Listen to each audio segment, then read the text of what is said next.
My name is Majd Taby, and the one thing I forgot to mention is, for Ramadan Mubarak to everyone who's celebrating Ramadan. I know how late sunset is. I have no idea how y'all do it, but I am eternally inspired by your ability to fight temptation. I am here to talk to you today on the topic of how to finish things. For those of you who don't know, I'm the co-founder and CEO. I can't really see any of you, but I hope you guys are interested. Darkroom, for those of you who don't know, is an iOS photo editing app launched in 2015, been around for a few years now. And when I'm not working on that app or planning my wedding, which doesn't leave a lot of extra time, I work on promoting a book that I spent a couple of years working on called Displaced, which is an extensive it's a book that's an extensive record of the Syrian refugee crisis at its peak in 2015. Now, I know those two things typically don't exist in the same space, quite disjointed, and I'll connect the dots for you in the talk. I think in talking to some other people who have done similar things as far as starting their own projects, whether professional as part of their own job or creative as part of their passions, there are some commonalities within the struggle of going through the ups and downs of the act of creation and coming out on the other end with a finished product. And with the book and with Darkroom, I found some common elements and common themes that I think are common not just to Darkroom and to Displaced, but also to creative products in general. And I want to share with you two specific ones today. It's been 4 years since I've left my last job, and I've been mostly working alone. And I feel like I have 17 talks in my brain that I want to get out, but I only have half an hour. And so I've tried to, it's been really difficult to bring it down to just those two elements. And so hope it's good. I want to set the stage a little bit by talking about my background so you understand contextually where I'm coming into the world from. I've always wanted to start my own company. That's always been a dream of mine, and the reason it was a dream of mine is because my father, along with my uncle, started their own family business and grew it from a literal hole in the wall, like an actual hole in the wall that only fit a sewing machine, into a big company over 30 years, hustling, growing it into a company with over 200 employees and a factory that makes menswear. And growing up, this was a point of immense pride for me. And I grew up in that environment, in that factory. I saw how my dad was running the business, how my uncles were fighting over details, over quality. And I didn't know this was happening while it was happening, but many of the decisions I ended up taking and many of the ways in which I've run the company's Darkroom since starting it actually reflect those experiences. But I did not have an idea when I graduated from university, and so I went to Apple. And I was there for a little bit of time, went to Facebook, ended my time working for big companies at Instagram. And they're very different companies. They're all fantastic. Highly recommend if you are interested going there. I learned a lot. Recently, there was this meme of go see your Twitter thread from a decade ago, and I went and I looked at it, and there's a tweet. I don't understand why you ship something that's not done. If it's not done, why would you ship it? Just finish it. Which, again, if there's a lot of maturity involved in these experiences at these big companies, as Samiha just said before me. But nevertheless, after a few years, 4 years in this case, working there, and 4 years in 3 companies, so it gives you an idea of how well it was going. But after those experiences, there came a point after a lot of growth and a lot of learning, met some amazing people, where I felt like I was hitting diminishing returns. I knew I wanted to be an entrepreneur. I knew I wanted to start a company, and after a while, it felt like the growth along that trajectory slowed. And it became growth towards being a successful employee of a big company. And those are very different skill sets. And I had to decide, do I want to pursue that dream of entrepreneurship, or do I want to learn these things of how to operate well within a large organization? So I decided, obviously, you guys know what happened next. I quit, and I had no idea what I wanted to do. Nothing, none. But I knew I wanted to start a company, and it felt like I would be betraying my values if I didn't. So I did what any self-respecting techie would do after they quit their big job, is they get a van and they go off on a soul-searching trip, which I did, which is a little bit cliche, I know, I'm sorry. But this was my first time actually leaving the path the path, what I mean by that is you go to school, you graduate, you go to university, you graduate, you go to your job, you learn, you go to the next job, and you keep growing, and you pursue that ladder. This was my first time stepping off of that, being like, all right, now I'm on my own. There's like nothing around me to support me. And I mean, which is not the case, but internally that's what you believe. That's what it feels like. Tons of anxiety around, I don't know if this is going to work out. I don't know what I'm going to do. I don't know if I'm qualified to do this. But I knew if I wanted to be an entrepreneur, you have to start your own company. If I wanted to lead the kind of life I wanted to lead, I have to do this. This was important for me to do. And so I went traveling, and on that trip, I was taking a lot of photos, which is what you do when you go on a trip. And the problem before Darkroom is, is if you take a lot of photos, you want to edit them to make them look good. And at the time, I was using Visco, and there was the M5 filter, and I loved the M5 filter. My life was like seen through. If I could buy glasses that were just the M5 filter, I would have. And the problem is, every time, I would go on these hikes, and I would take 150 photos, and I would go, which one do I want to edit? What's the step of editing them? How do I identify them once I like find them in the Photos app? Go to Visco. How do I find them? Not to like shit on Visco, but like it's just what I was using. And so I was at Instagram, like I said, before I left. And so I knew what was possible, and I was an engineer. And I knew I could make something better. And it actually, honestly, the whole project started as like a bet between me and my friend Ryan Gamba, who also worked at Instagram with me. And we're like, like we were at the time, it was 4 years ago, the World Cup had just started. We were just like playing pool, and we were so bored, we started betting on it. And so I'm like, now I'm a degenerate gambler playing pool and like watching soccer games in my time off. Like I'm not doing a lot of soul searching here. And so we're like, all right, let's just go and like do something. And I basically thought, hey, I'm just gonna make an app where I can tap on a photo and it applies the M5 filter, and I would like make the tools to create the M5 filter. It's just like, literally, it was gonna be like, hey, it's a thing, you get it for $1, and then like, I just needed to get my creative juices flowing. So, started working on it, showed it to a bunch of people. Quickly, the feature creep came in, and everything I remembered at those big companies went out the door, and I just like let the feature just kind of like grow indefinitely. But we launched it, and it didn't quite go as planned, and that's what I'm here to talk to you about. So the first thing I want to talk about is this concept of managing your momentum, and this was an insight that I wish I had early on, both for Darkroom and for Displaced, but it's probably the single biggest, most important lesson and insight I've gained over the past 4 years. So, like I said, one of the people, when I came back and I had built a prototype of Darkroom, I showed it to some people. One of those people was my friend Matt Brown, who I met at my time at Facebook, and he loved it, and we kind of both agreed that, hey, there's something that's not great here, and we want to do it better. And so started working on it, both committed to starting the company, launched it, and it was Darkroom.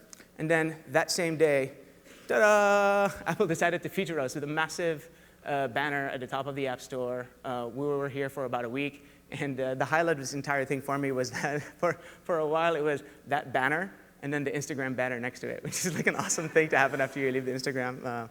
And a month afterwards, Apple called us the best app of February. And so, all right, when I started working on it, there was this thing that I wanted to do that I thought I could do better. I did it. I thought it did it better. And then the only question was, how many other people in the world will agree with me that this was a problem and that this is a solution, which is really the question of a startup. And I think when it came to the business side of that, it'll work out. If you make something just make things people want, and open the doors and people will walk in. So that, like I said, didn't actually go as planned. I hope everyone here came to Akil's talk earlier, because he laid some knowledge down. And what I'm going to show you now is what happens when you don't listen to Akil. And also, I'll show you kind of the impact of what he was suggesting. Hope you took notes. This is what our sales graph looked like after launch. And if you're a businessman and if you are involved in the business side of your company, this is actually what you'd expect. You launch with massive fanfare. It was a V1. Everyone's excited about it. You send out emails to the press. They write about it. Apple features it for a week. And then once they stop, how are people going to find out about you? I started my first business in 2015 making a photo app. You know how many photo apps exist on the App Store? I mean, my goodness, you couldn't even count them. And yeah, I honestly was just an idiot. I didn't think about the business. And it was I wasn't expecting this graph. And so there was a question at that point, what do we do now? And I'm sorry I'm not looking at people in the back because I just don't see you. But I feel like I'm letting you down. But so we decided, hey, let's hunker down. There was a lot of stuff that we cut from the MVP. We shipped an imperfect MVP. Again, great advice, because it helped us validate our value proposition. But there were a bunch of things that I wanted to do that I didn't. And I decided, you know what? Maybe the reason it didn't work is because I fell short of my original vision. I didn't deliver the value in the way that I wanted to deliver it. So I hunkered down. 6 months later, we released Darkroom 2. And again, it was incredible. Apple included it in their Start Something New campaign internationally in the physical retail stores. Darkroom was a demo app on which, as an Apple fanboy, I gotta tell you, when you walk into an Apple store, open one of those iPhones and you see your app there, it's pretty incredible. It's really, really cool. And again, in December, we were included in Apple's Best of 2015 list, which is, at the time, I don't think they were doing design awards, that's still a chip I carry with me right here. But this will do for now. But again, this was the sales graph. You'd think, fool me once, shame on me, fool me twice. What the hell are you doing as a businessman? Maybe go back to work, learn some more things. But the problem is, this was actually much more devastating to me on an emotional level than the first time, because I didn't have a plan for what was going to happen past this launch. I put these blinders of, I'm the product person, I'm the designer and the engineer, and I'm going to, cowboy my way to the end here. To the end line. And I got to the end line, and it was good, when you don't get called one of the best apps of 2015 by Apple and get included in their app store, in their physical retail stores without doing something good. People loved it. The people who used Darkroom absolutely loved it. But not enough of them spent money, and they weren't telling enough of their friends about it to get the ball rolling. And because I had no vision, I had no plan B, I didn't see past this wall, which is the V2 release. I felt like I totally failed. And so I did what any self-respecting person in my position would do, is I gave up and I went traveling again. This time I went to New York. I spent a couple of months there, which is a transformative experience for a bunch of reasons. But I found this red chair in the trash, and I decided to carry it around with me, Manhattan, taking photos with it, because I was an artist and I was doing cool photographic projects. Anyway, wait, no, too soon. Yeah, it was about a year before I picked Darkroom back up. So end of 2015 until basically end of 2016, beginning of 2017, stopped working on Darkroom. I walked away from it, felt like a failure. It was not a great feeling. And then I went to meet up with who is my now co-founder, Jasper Hauser, whom I had met at Facebook. And he's someone who I fanboyed as well. He was I literally, the first time I met him, I was like, oh my God, I'm meeting Jasper Hauser. Which ironically, if you were here for the sketch talk earlier with Peter, he mentioned Kaleidoscope and Disco. That was Jasper, which is kind of a small world. But when we met at Facebook, we connected over our shared values on life, on design, on work-life balance, and things like that. But Jasper's also a photographer himself. And we talked about how the problems that I set out to solve when I started Darkroom still exist. And they were still not solved. And then, I took him over to iTunes Connect, and we look at our data. And this is what our download numbers look like from launch until now. And this is V1.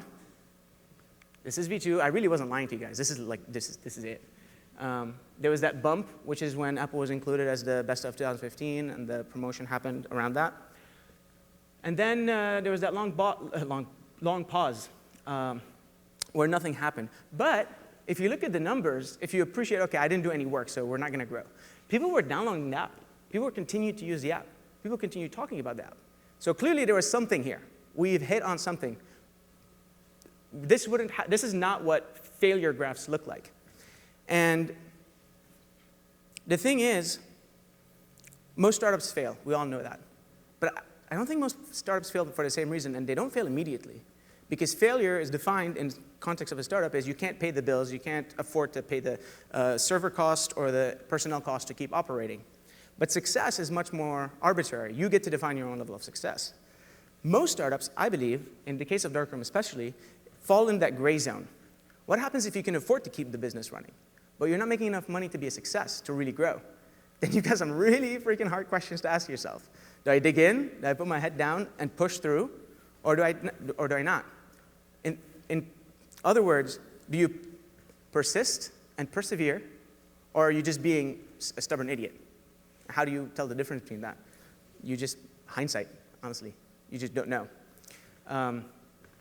So Jasper came in, and we started working together. The first thing that Jasper did is instituted a monthly release cycle. And this is the result of that monthly release cycle, which is pretty incredible. Per day now, we average what we made in total in the V2 launch, which is incredible. And the reason, I think, is because of momentum. And this was a big, big, big realization for me. Momentum, I believe, is the oxygen of your projects. The bad blood that breathes within organizations, the questioning of assumptions, the personality conflicts, I believe, are a consequence of a lack of momentum. Establishing momentum is creating an environment in which progress towards explicitly stated goals can be measured. You cannot have momentum if you're not feeling like you're moving forward towards a goal. It also means creating events that you're marching towards. You want to know what you're headed to, and you want to know that you're moving that way. And momentum has inertia. Momentum will carry you through bumps on the road. Because we all know startups are bad. You know, like there's a graph, the journey of a startup with the TechCrunch of success, whatever, and then the trough of sorrow, and everyone knows about the trough of sorrow. The thing about that graph is there wasn't enough space on the monitor to really represent how big that fucking trough of sorrow can be. It's long and it's flat, and you're on your own, and you're the only person who's going to get yourself out of trough of sorrow. And so nobody's going to do this for you. It means you have to be actively aware of momentum when you have it. You have to maintain it using process and explicit action. And it means when you lose it, everything else is secondary. You have to restore momentum. Without that, nothing is going to happen. Now, I could spend the next hour giving you examples in which, like right now, momentum has stalled, and I feel guilty, not working on launching the next update because it's taking longer because I let feature creep again. You'd think you'd learn after version 3.5, but no, you don't. And so next, I want to talk about the other big factor that I think contributes to finishing things. One thing I haven't mentioned yet is, yay, baby photo, is I grew up in a town called Aleppo, which you may or may not have heard of in Syria. Or as Gary Johnson would ask, what's Aleppo? Yeah. Oh, hey, somebody remembers. Yeah. That was a fun day. So I grew up there, and at the age of 15, we moved to Michigan, where I went to University of Michigan, studied computer science. And throughout that time, throughout those 7.5 years, I went back to Syria every single summer. The company was continuing to grow, and my plan was to, post-graduation, go to work for a few years, and go back to maybe the family business and help modernize it, bring in some technology. This was our house in Aleppo. This was the view out of the balcony. And it was honestly a wonderful place to grow up. I was going to say I highly recommend it, but maybe in a little bit of time. But then, of course, you guys know what happened. Around the same time that I started my job at Apple, violent clashes, thousands protests in cities across Syria, the Syrian civil war started. And the Syrian civil war is ongoing today. And for the longest time, for 4 years, I was able to keep the reality of what my family was going through, what we were going through, separate from my career in San Francisco. San Francisco is a wonderful place if you want to escape reality. It's an amazing place for you to forget about everything that's happening. But also, for those 4 years, this is what my Twitter feed looked like. 26 tanks captured from Assad. Tom Dale, Manhattan JS. Here's how you can get chill snow vibes and buy your tickets for February 11th. CIA-backed fighters. And then a snarky Twitter joke. That reality existed for me, that duality existed for me for all those years. Every time my family moved to Los Angeles because of the fighting, And every time I moved down to see them, it felt like I was being transported into a different world. And it was quite jarring. And sometimes things would happen that would hit closer to home than other things. And you'd wake up, you'd get a call from your parents, and anytime you get a phone call, your heart skips a beat. You're worried somebody died. You answer the phone. There was a bomb. It was close. Nothing happened. And then you have to get dressed and go to work. And post Darkroom 2, it was a little bit rough to have the positive mindset to push through. And then you keep getting photos. For example, this is in the backyard of our factory in Aleppo. Last time I visited, the whole family gathered for a barbecue. And this is what it looks like now. Well, this is what it looked like 2 years ago. The whole building collapsed since. This became a front line of the war. If you literally look on a map, the different lines converge on our factory. And like I said, for the longest time I've been able, there was a Medium article, and I don't mean to draw correlations between the specifics of what I'm about to say, but there was an article in which when a lot of shootings happened, somebody wrote a Medium article, and I feel bad, I don't remember the name. I feel like I'm doing it injustice of calling in black. This was a new concept for me. And sometimes it felt like I wish I could do that. Like, call in Syrian. I'm like, hey man, like today's not a good day. Like I'm gonna like go for a hike or something. So for 4 years I was able to do that. For 4 years I was able to maintain my career. I was able to varying degrees of success and keep the war separate. But then this happened in 2015. And death of a drowned Syrian toddler, Aylan Kurdi, Jolt's World Readers, which I'm sure most of you have seen.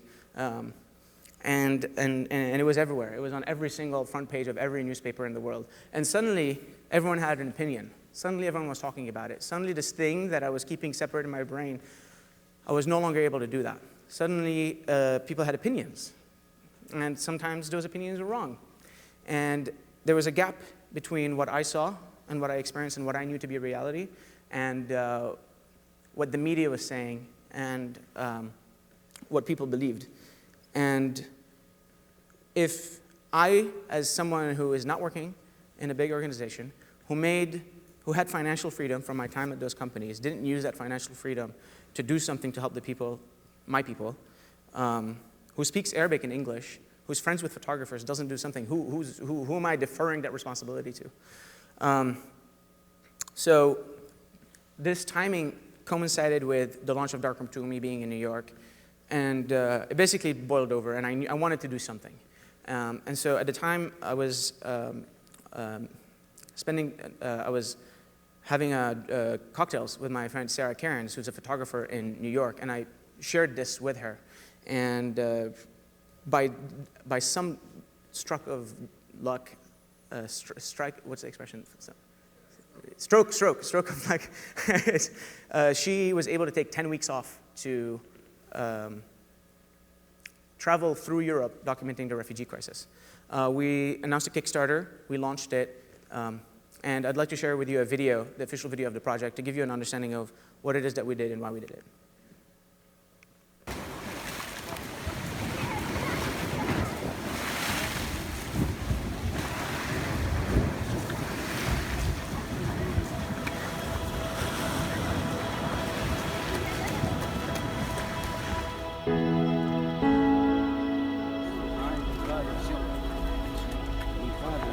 العائلات السورية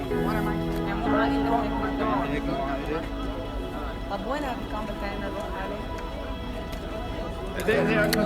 العائلة هي الأب والأم والزوجة والأطفال، هذه العائلة.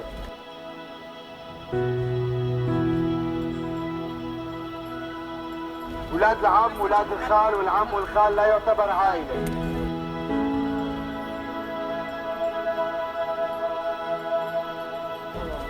إذا كان لوحده وما معه زوجته أو أمه أو أطفاله بيروح على موريا.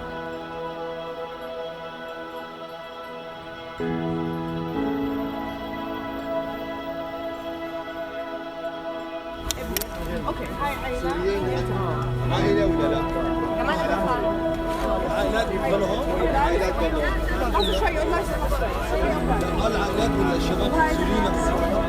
هاي المعائل. لحظة شوي انتوا عم بتلخبطوني هلا خليني شوي اولادك مين؟ اوكي ممكن بليز اولادك ثلاثة اوكي انت مين؟ خالتي اوكي بعدين في ثاني؟ لا اوكي اوكي بالنسبة لي انتوا عيلة لانه احنا مش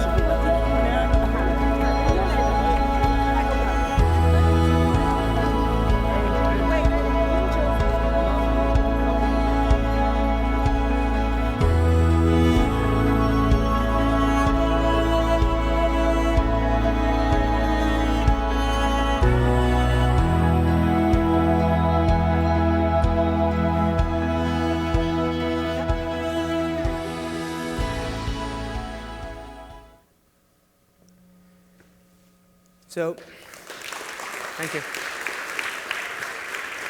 Thanks. It took 2 years from start to finish to complete the book. When I started, I didn't know what form the project would take, and it's at the end. I just knew I had to act, and I just knew I had a responsibility, but I also knew I had to act quickly, because this could stop at any time. That's why we left on drop of a dime. That's why we went there. And I found myself in a similar situation as the one I did in, obviously the stakes are different, but there was all this anxiety about doing a good job. I mean, have you seen anything as anxiety-inducing as a blank document with a blinking cursor and a book you have to write? My goodness. But the original motivation was I wanted to make a zine or a Humans of New York style blog, which was a thing at the time. I didn't set out to write the book. But Sarah did such a remarkable job capturing photos at such a remarkable emotional, with such a remarkable emotional content. And we captured so many amazing stories, and people welcomed us into their refugee camps, into their homes, and told us their stories, shared their story with us, and let us photograph them, that I really just had to do justice to what we experienced, what we saw. Originally on the Kickstarter, I had March 2016 marked as the delivery date. It was printed in December 2017. I'm still shipping some people their books now. And so there's a long gap there, and that's what I was doing that year that I took off from Darkroom. And I got really good at writing emails that started with, "Dear backers, I'm sorry your books are not done yet. I promise I'm still working on them." And this was a sort of a low point because Darkroom was stalled. I felt like I had failed at Darkroom. This was before Jasper. And the book was stalled. And I didn't know what to do. And then this is when this notion of momentum came back as a potential solution. And the only time that I was able to get through this phase was when I defined explicit goals for myself with deadlines, tracked progress towards those, started checking things off of a list.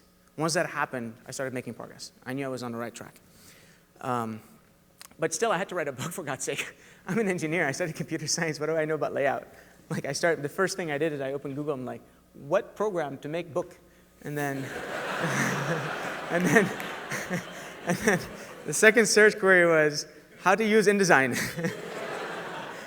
And then the third thing I did was go to Twitter and complain about Adobe again. I was like, all right, you know what? The next project is definitely going to be a book design thing. Well, but not really. But we ended with 50,000 photos. We had over a terabyte of raw files that Sarah had captured. We had over 100 voice memos recorded. We had 16 profiles of people that I had to transcribe, translate, edit, and lay out. And it's an incredibly iterative process. And it's also the first time I actually worked with that many photos. And so things kind of came in full circle. And the experience with the book actually today informs the long-term vision of Darkroom. And so now when we work on Darkroom, we are no longer working from update to update, just trying to make numbers go up. We have a vision of what we want to build, who we want to build it for, why we want to build it, what sucks about it today, and what we can do to fix it. So was it worth it for me to write the book? I mean, of course, how could it not have been? Everything I do from this point on is informed by this experience. The book ended up being a 256-page book, which I believe is one of the most extensive and comprehensive accounts of the crisis. And it is a historical record that, as long as it exists, the stories of these people will not be forgotten. The way the stories of my ancestors who died at the Armenian genocide are called into question. These stories exist. These things happened. These are the people that happened to them. And this is what they saw and what they experienced. This, to me, is a first step along a lifelong pursuit to preserve Syrian culture as it existed before the war. And this leads me to the second theme that I wanted to bring in, which is on faith. Any large undertaking, any creative project that you do is a leap into the unknown by definition, because you're trying to create something that doesn't exist. You believe that you can create this, and you have to have faith in your ability to create it. Because that faith and that belief, when the momentum stops and we don't know if you can actually do this, that faith and that belief in your own ability and the purpose behind what you're doing is what will carry you through. And that's why it's really, really important to align your values to the work that you do. There's a quote by Alan Watts, which when I was on my soul-searching trips, I read The Wisdom of Insecurity, which was, when you're susceptible to those kinds of books, they work. There's no other reality than the present reality, so that even if one were to live for an endless ages, to live for the future would be to miss the point everlastingly. You don't know what the impact and the consequence of your projects are going to be. If you did, you'd be able to predict the future. Tell me how to get rich, And we don't know how things will play out. I didn't know why I was doing Displaced beyond I needed to, and it was important for me to do it. The fact that it ties in so nicely in a presentation into now it enforce our product roadmap was an accident. And there's this notion of do the work, do what you love, which I think it really should be more do what you believe in. Because if you love it because you believe in it. But if you don't believe in it, then it loses the power to push you through those lows. Now, I don't want to make it sound like everything was sad and gloomy. The highs will also be very, very high. And you've heard those stories many times. You don't need me to come here and tell you, like, I started my own company and everything's amazing. Like, there are enough presentations and people who do those. I think it's important to be aware and cognizant of the reality as well. And the reality often doesn't get talked about because it's uncomfortable. It's a wonderful journey we're all on. I think most people need a brush with death to appreciate the fact that they're alive and the fact that they're healthy and the fact that they should focus on what makes them happy. And you really don't need that. You just need to be honest with yourself. Thank you.